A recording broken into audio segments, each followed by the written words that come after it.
बेहतरीन मालूमात के लिए हमारे चैनल को सब्सक्राइब कीजिए, वीडियोस को लाइक कीजिए और वीडियोस दोस्तों के साथ शेयर कीजिए। अस्सलाम वालेकुम रहमतुल्लाह।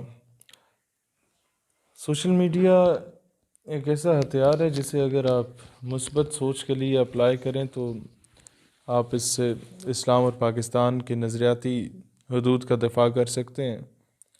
बट अनफॉर्चुनेटली जितना काम हमें करना चाहिए उससे कई गुना ज़्यादा काम कादियानी कर रहे हैं हमारे ख़िलाफ़, इस्लाम के ख़िलाफ़, पाकिस्तान के ख़िलाफ़।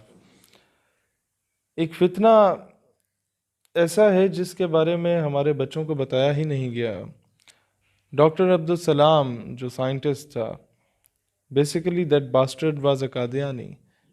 और मुख्तलिफ स्कूल्स या कॉलेजेस और यूनिवर्सिटीज़ के बाहर हमने देखा कि उसकी तस्वीर लगी होती हैं। फैज़ाबाद धरना चल रहा था तो उन दिनों में जल्दी पे तेल डालने के लिए कायद आज़म यूनिवर्सिटी इस्लामाबाद के फ़िज़िक्स डिपार्टमेंट्स का नाम डॉक्टर अब्दुल सलाम के नाम से मंसूब कर दिया। और ऐसे मौके पे ऐसी हरकत करना ये समझदार के लिए इशारा काफ़ी है, क्योंकि प्रोफेसर हुद बाय टाइप के थर्ड क्लास प्रोफेसर्स की लॉबी बहुत स्ट्रॉन्ग होती है यूनिवर्सिटीज़ में, कई यूनिवर्सिटीज़ में, यूनिवर्सिटीज़ लाइक लम्स एंड कायद आज़म वगैरह। तो ये काम हो चुका। अब मेरे ख़्याल है वो धरना ख़त्म हुए हफ्ता भी नहीं गुज़रा था कि ये नाम ख़त्म करवाया गया एक तवील कैंपेन के बाद। और जिस दिन वो नाम ख़त्म हुआ उससे अगले दिन ही हम लोगों ने वहाँ पर एक नात कंपटीशन के नाम पे महफिल नात का इनेकाद करवाया कायद आज़म यूनिवर्सिटी में। और हमने यही सोचा, यही समझा कि अब इस फितने से इस यूनिवर्सिटी को, इस इदारे को पाक कर दिया गया। एक्चुअली लोग बिलीव इसलिए करते हैं क्योंकि उन बेचारों को हकाइक का पता ही नहीं होता। अब एक फितना ऐसा भी उजागर किया जा रहा है कि जनाब डॉक्टर अब्दुल कदीर ख़ान ने तो एटमी कुव्वत हमें नहीं बनाया, डॉक्टर अब्दुल सलाम ने बनाया।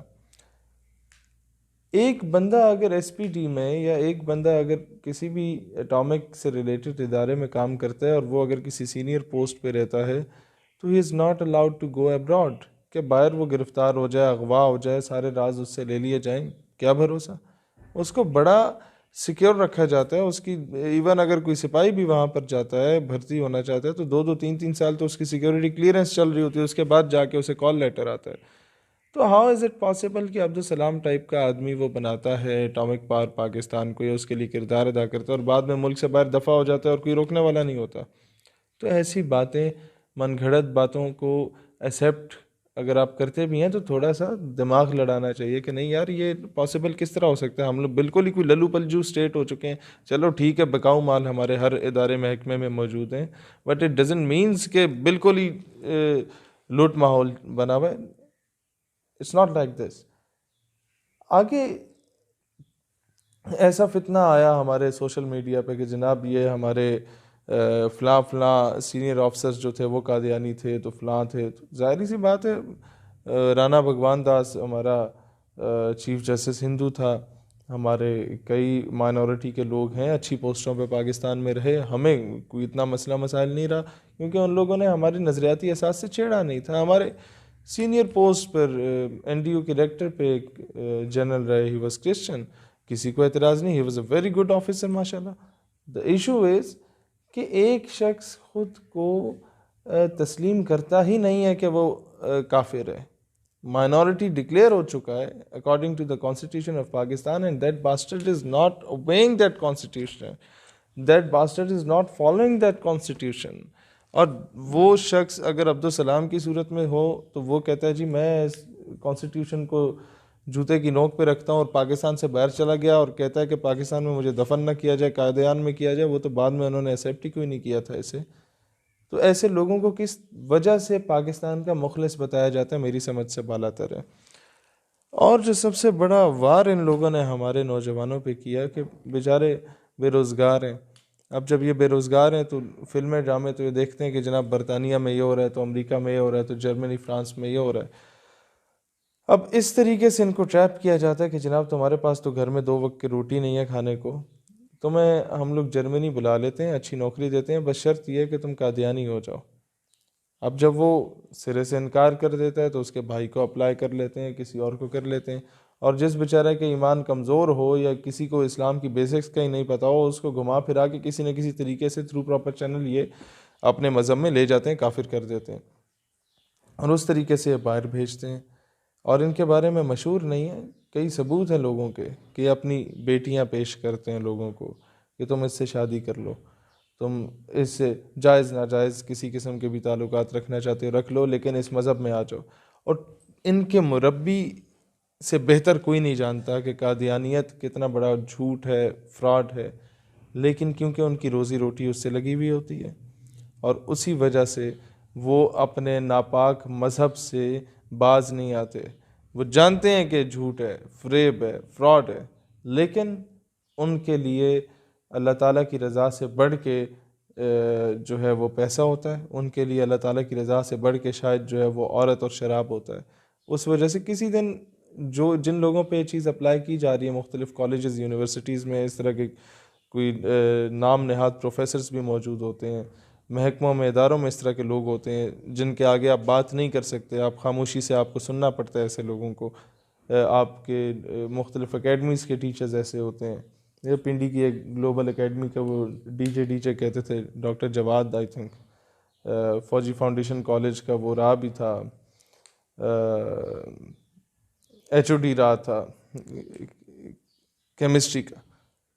बाद में पता चला कि वज़ कादियानी, और उसका एक इंटरव्यू था रब्वा टाइम्स पे गालिबन, जिस पे कहता है कि मेरे दादा जान जो है वो हुजूर को घोड़े दिया करते थे। नाउज़ुबिल्लाह, हुजूर से मुराद वो मिर्ज़ा कादियानी को कहता था, नाउज़ुबिल्लाह। और उसके बड़े करीब चेले चूलों में रहे थे और हमारे बच्चे वहाँ जाके पढ़ते हैं इनके पास। वो जो रेवेन्यू ग्लोबल एकेडमी का इनके पास जनरेट होता है 15-20 हज़ार रुपये का महीने का, ये ले लेते हैं टेस्ट सीरीज़ के नाम पे, और वही MCQs और वही घुमा फिरा के सवाल जवाब ये दे देते हैं। वो 20 हज़ार पर बच्चा ये लेते हैं और उससे चंगा भला पैसा इकट्ठा होता है। और होता अल्टीमेटली क्या है कि ये लोग उसी पैसे में से एक रेशो इन्होंने निकाली होती है जो कि यूटिलाइज़ की जाती है, इनके मरकज़ में भेजी जाती है, बरतानिया में या कनाडा में, जहाँ जहाँ ये लोग मौजूद हैं, वो मिर्ज़ा मसरूर को भेजी जाती है। और उसी पैसे से वो आरामज़्यादा सारे प्रोग्राम्स तो अपने करवाता है, अपने उल्टे सीधे मुरब्बियों को भी नवाजता है, लेकिन इशू ये होता है कि उसी के ज़रिए हमारे कोई स्टेक होल्डर्स या मेन लोगों को ख़रीदा भी जाता है और उनको फिर यूज़ किया जाता है against Pakistan, against the ideology of Pakistan.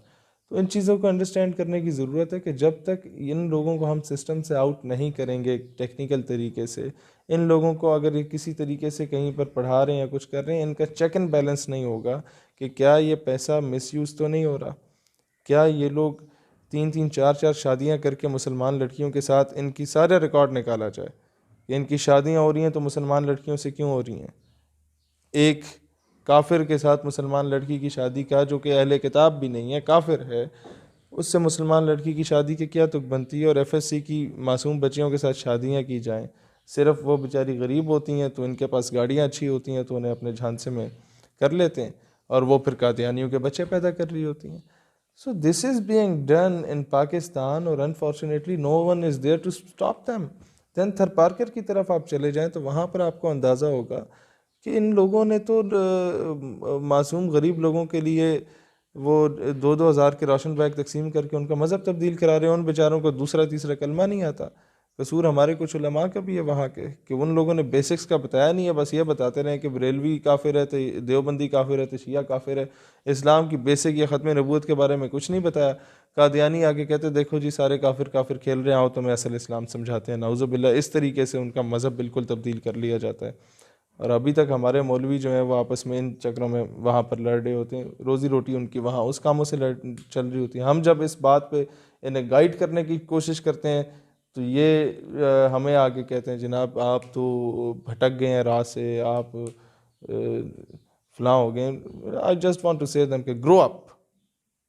तुम लोगों की हसद तुम्हें ले डूबी है, तुम लोगों के लाखों फॉलोअर से मुड़ के 400 मुरीद रह गए, कभी एक के पीछे लगे हुए, कभी दूसरे के पीछे लगे हुए, एक बंद कमरे में बैठ के। तो समझदार के लिए इशारा काफ़ी है। ग्रेटर कॉज के लिए काम करो। ख़त्म रबूत के लिए अब काम उस तरीके से नहीं हो रहा जिस तरीके से होना चाहिए। तुम लोग अपनी ज़ाती अना को लेके बैठे हुए हो, इत्तेहाद नहीं कर सकते। तुम्हारे चेले चापलूस जो तुम्हारे आसपास बैठे हुए हैं, वो पीर होता है, खलीफा सवा पीर होता है। वो जो उल्लू के पट्टे सवा पीर बन के बैठे होते हैं, ये कभी भी नहीं होने देते, क्योंकि जब भी इत्तेहाद होता है उलमा का, तो ये जो उल्लू के पट्टे टीम बी होती है, चेले चापलूस लेतरे, जो एक काउंसलर के इलेक्शन नहीं जीत सकते गांव के और बाद में मरकज़ी शूरा के मेंबर बने हुए होते हैं, ये उल्लू के पट्टे जो होते हैं, ये इनकी रोज़ी रोटी रुक जाती है। और ये लोग सबसे बड़ा रुकावट हैं हमारे इस्लाम की सरबुलंदी में, माजरत के साथ, जो कि कभी भी मशाइख को, उलमा को एक प्लेटफॉर्म पे एक ग्रेटर कॉज के लिए इकट्ठे नहीं होने देते। बाकी आप लोग ख़ुद बेहतर जानते होंगे कि कौन कौन सी तंजीमें, कौन कौन से इस तरह के लेतरे साइकोफेंट्स मौजूद हैं। ज़रूरत इस अमर की है कि आप मुत्तहिद होकर मुनज़्ज़म तरीके से, सिर्फ तकरीरों की हद तक काम ना हो, प्रैक्टिकली कोई काम करें, इदारे बनाएं। ये जलसे बहुत हो गए हैं, नारे बहुत हो गए हैं, तालीमी इदारे बनाओ, एक प्रॉपर मैकेनिज़्म बनाओ। और कादियानियों को देखो और यहूदियों को देखो कि नर्सरी प्रेप 1 2 3 4 से इन लोगों ने अपनी तालीमात घोल घोल के पिलाई हैं अपने बच्चों को। तुम क्या कर रहे हो? निसाब में अभी 2 मज़ामीन की तो तब्दीली करा नहीं सके। प्रैक्टिकली क्या हो रहा है? नथिंग। तो प्रैक्टिकली करने का सोचें। थिंक टैंक्स बनाए जाएं तमाम तंजीमात के। पॉलिसी मेकर्स हमारे पास अच्छे होने चाहिए। जो आपको मदद चाहिए हमसे आके लें, हम आपको अच्छी तजवीज़ देंगे, अच्छे बंदे दे देंगे, लेकिन कम अज़ कम कुछ करें। इन चीज़ों से निकलें जी। फ़लाँ एजेंसियां दा मुंडा है, फ़लाँ फ़लाने दा मुंडा है, फ़लाँ इन चक्करां च पै गया। वो एक दूसरे की टांग खींचने से निकलें। जब तक हम नहीं निकलेंगे, कादियानी यूं ही सिस्टम में घुसते जाएंगे और हम लोग हर 4 महीने बाद आके जनाब एहतजाज करेंगे, जनाब ये कर दो तो वो कर दो, और एक SHO भी मुंह नहीं लगाएगा। और इन लोगों के लोग ब्यूरोक्रेसी में घुसे हुए हैं, मुख्तलिफ जगहों पे घुसे हुए। No one is there to stop them, no one is there to counter them, क्योंकि आप लोगों ने उसके मुतल्लिक वो आगाही लेने की कोशिश ही नहीं की। आप बस सिर्फ वो सुनाना चाहते हैं जो आवाम बोले वाह वाह वाह वाह मौलवी साहब की गल की थी, भले भले भले भले।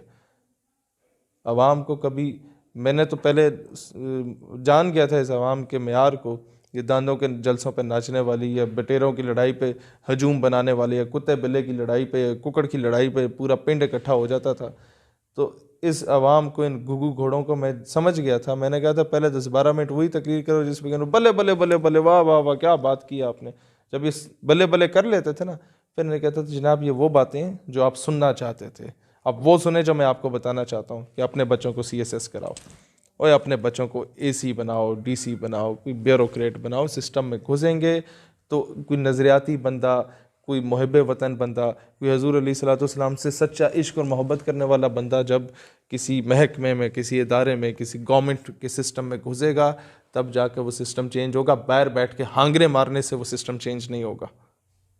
अल्लाह करे कि ये जिस पब्लिक को जाके हम एड्रेस करते रहे हैं कि जी बंदे के पुत्र बन जाओ, वरना यूं ही रुड़ते रहोगे और उसके बाद तुम्हारी ये नस्ल तो ज़ाया होगी। अगली नस्लें, इस नस्ल में जो थोड़ा बहुत रह गया है, कुछ बेचारे लोगों ने काम किया है, जेलें काटी हैं, अल्लाह उनके मज़ीद इस्तिकामत दे। लेकिन हर दौर में इस तरह के लोग नहीं मिलेंगे आपको। कदर करो ऐसे लोगों की भी, और उनकी मेहनत ज़ाया ना होने दो कि माजूरी में भी बेचारे लगे हुए हैं। लेकिन मसला सिर्फ वही लेतरों का है कि इन लोगों को कभी ये उठने नहीं देंगे, किसी मकाम पे पहुंचने नहीं देंगे, उससे पहले ही तोड़ देंगे। और इन लेतरों ने पहले भी तोड़ा है, शायमन नूरानी को तोड़ा है, अब क्या नाम था, अब्दुल सत्तार खान न्याजी रहमतुल्लाह अलैह को तोड़ा है इन लोगों ने, MMA को तोड़ा है इन लोगों ने। इससे पहले तंजीमात बनी थी। ये लेतरे जितने भी साइकोफेंट्स हैं इनसे बच के रहें। पीरों को भी मैं कहता हूँ, या अपने आसपास जो चेले चापलूस तुम लोगों ने बिठाए होते हैं इनसे बच के रहो। इनके आस्थानों पे तुम लोगों के जाते हैं तो लोग जब कहते हैं जी किबला किस तरफ है, नमाज पढ़नी है, तो चेले तुम्हारे कहते हैं ओ जी पीर साहब दे कोल आ गए, दर ते आ गए, नमाज दी की लोड़ है, बस इन्हां दी चेहरे दी ज़ियारत करते और नमाज ही नमाज है। और पीर साहब दी जनाब वो आंखें बड़े जनाब माशाल्लाह क्या रंगीनी है इनकी आंखों की, पता नहीं होता उल्लू का पट्ठा चर्स पी के बैठा हुआ है। तो जब तक इन चीज़ों को ठीक नहीं करेंगे हम एक बड़े लेवल पर काम नहीं कर सकते। इसीलिए खुदा का वास्ते हाथ जोड़ रहा हूँ, बंदे के पुत्र बने। आज नज़रिए का दिफा आप नहीं करेंगे तो आगे किसी ने बाहर से आके नहीं करना। मैंने नज़रियात जो बुक लिखी थी जिसमें मोहम्मद बिन कासिम, टीपू सुल्तान, सलाहुद्दीन अय्यूबी, नूरुद्दीन जंगी, तारिक बिन ज़ियाद की गैरत के मज़ामीन एंटर किए थे, नामूस रिसालत और ख़त्म नबूवत सल्लल्लाहु अलैहि वसल्लम के मज़ामीन एंटर किए थे। उस किताब के पहले सफ़े पे मैंने ये लिखा था कि मुझे इश्क रसूल सल्लल्लाहु अलैहि वसल्लम और हुब्बुल वतनी का दर्स निसाब से नहीं, किताबों से नहीं मिला जो हमें स्कूलों में पढ़ाई जाती, निसाब से नहीं, नसब से मिला, अपने बाप दादा प्यो दादे से मिला है। लेकिन आने वाली नस्लों को शायद नसब से भी ना मिले, क्योंकि उनके प्यो दादे हम और आप लोग जैसे होंगे। लिहाजा नज़रियात को निसाब का हिस्सा बनाना हमारी अव्वलीन तरजीह होनी चाहिए। या तालीमी निसाब तब्दील कर लो, नहीं कर सकते तो अच्छा लिटरेचर ख़त्म नबूवत और नामूस रिसालत पर लिख के कॉलेजेस यूनिवर्सिटीज़ के बाहर मुफ्त तकसीम करो। यार जब मेरे जैसा एक आम आदमी, अभी 25 साल का हूँ, 23 साल का मैं था जब हम लोगों ने कैंपेन शुरू की, 50,000 नज़रियात की किताबें तो अपने हाथ से मैं तकसीम करवा चुका हूँ कॉलेजेस यूनिवर्सिटीज़ में, 100 सफ़हात पर मुश्तमिल, और मुफ्त कराई है। और तुम लोग क्यों नहीं कर सकते? बड़ी बड़ी प्राडो गाड़ियाँ रखी हुई हैं, सारा कुछ किया हुआ है, सिर्फ ये मुरीदों को अल्लाह अपने आगे पीछे कराने के लिए रखा हुआ है कि तुम्हारे बस ये जूते उठाएं, तुम लोगों के जूतों को सिरों से लगाएं। अमली काम क्यों नहीं कर रहे? तुम्हारे बाप दादा जो पीछे गुजरे थे, जिनके नाम की पेंशनें तुम लोग खा रहे हो, उल्लू के पट्टो, उन लोगों ने पूरी पूरी जिंदगियां लगा दी थी अल्लाह के दीन के लिए। वो दिन का रात का खाना उन्हें नसीब हो ना हो, वो अल्लाह की वादानियत के लिए कोड़े खाए थे उन लोगों ने। उनका नाम बेच रहे हो, होने को नाम जो कब्रों की तिजारत करके, क्या ना बेचोगे जो मिल जाए सनम पत्थर के? खुदा का खौफ करो, खुदा का खौफ करो। अल्लाह इस्लाम और पाकिस्तान का हामी और नासिर हो। पाकिस्तान पाइंदाबाद।